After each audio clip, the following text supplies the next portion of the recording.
안녕하십니까, 정인태입니다. 의대 정원 확대 논의, 왜 의사단체만 참여하나? 이 사회적 논의체가 필요한 겁니다. 사회적 협의체가 필요한 거예요. 사회복지사들이 사회복지사 늘린다고 시위하거나 반발하지 않죠. 뭐 평생교육사들이 그러지 않습니다. 또 교원들이 그러지 않아요. 그리고 뿐만 아니라 뭐 한국어 교사들, 한국어 강사들이 그런 거 안 합니다. 그런데 유독 우리나라 보면은 이 의사단체, 변호사단체들이 아주 자기들의 이익에 너무나 민감할 때가 많습니다. 그래서 집단 이기주의는 용납될 수 없다라는 것을 분명하게 보여줘야 됩니다. 그래서 의대 정원 확대 논의에 왜 의사단체만 참여하냐라는 거예요. 지금 지방은 의사를 구할 수가 없다는 것입니다. 이렇게 되면 지방 소멸이 더 가속화되는 겁니다. 이제는 어쩔 수 없습니다.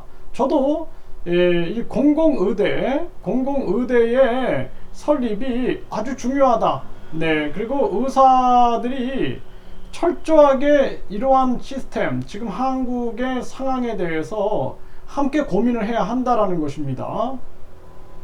지금 많은 학생들이 의사가 돈을 많이 버니까 의대를 진학하겠다 이렇게 나오고 있는데, 이 대한민국 교육은 끝나는 겁니다. 가장 중요한 것은 의사는 환자를 치료하고 환자에 대한 인간의 존엄성을 실천하는 것이지, 돈을 많이 버는 것, 이러한 부분들이 작용한다 그러면은 이거는 대한민국의 교육은 끝났다라고 밖에 볼 수가 없는 것입니다.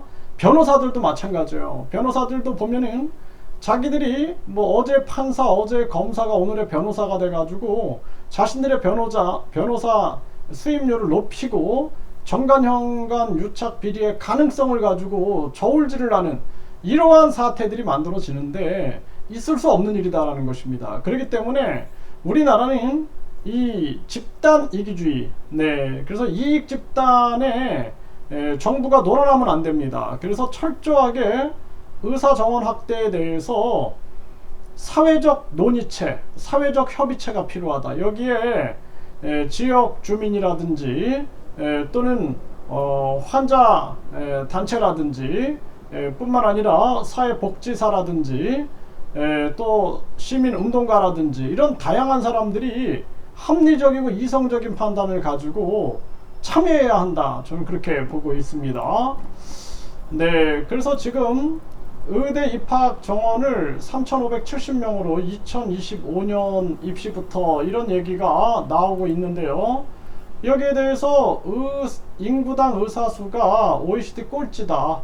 의대 정원 확대 서둘러야 한다. 이런 목소리가 나오고 있는 거고, 의대 정원 확대 이번엔 꼭 이뤄야 의료 붕괴 막는다. 이런 목소리가 계속 나오고 있는 거죠.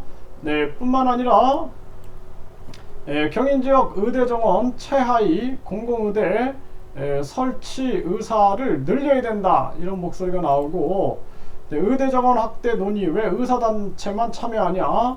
당연히 이런 목소리가 나올 수밖에 없는 거죠. 네, 보건복지부 장관인 의사들 반대에도 의대 정원 확충 강력한 의지 갖고 추진. 네, 이 당연한 겁니다. 이렇게 하지 않으면 안 된다라는 거예요. 네, 의대 정원 확대 합의에 의료계가 내부 반발, 회장 사퇴하라 이렇게 목소리를 나오고 있는데, 뭐 경기도 의사회는 즉각 무효화 선언해야 한다. 네, 이렇게 얘기를 하고 있는데 사실상 이건 있을 수 없는 일이다라는 거예요. 네, 우리나라 이 저출산 상황, 지방 소멸 상황, 그리고 저출산 고령화에 의해서 지금 이 의사 수에 대한 부족 사태, 이러한 부분들을 함께 공감해 나가야 된다는 것입니다. 네, 연봉 10억 줘도 지방은 안 갑니다. 의사 대란. 이게 참 심각한 문제가 아닐 수가 없어요. 1류대, 2류대, 3류대 지방대로 완전히 머릿속에 인이 박혀가지고 국민들이 지금 지방은 다 소멸되고 망가지고 난리가 난 겁니다. 이 대한민국은 이대로 가다가 뭐 언론 자유도 막 억압당하고 정당 민주주의도 무너지고 내 편은 다 정의롭고 다른 편은 다 불의하고 이런 식의 흑백 논리로 전개가 되는 세상의 흐름이 강해지면 강해질수록 대한민국의 미래는 없다. 정말 심각한 정황이 아닐 수가 없어요. 네, 이 13살 여중생 성매매 시도 서울 소재 대학병원 의사 자택에서 긴급 체포됐다 그러는데, 의사들은 인간의 존엄성, 사람에 대한 사랑 실천, 양심 실천이 우선시돼야 됩니다. 그렇지 않고 13세 여중생 성매매 시도, 정말 부끄러운 일이 아닐 수가 없고, 과연 우리 국민들이 의사를 어떻게 믿고 병원에 가냐라는 것입니다.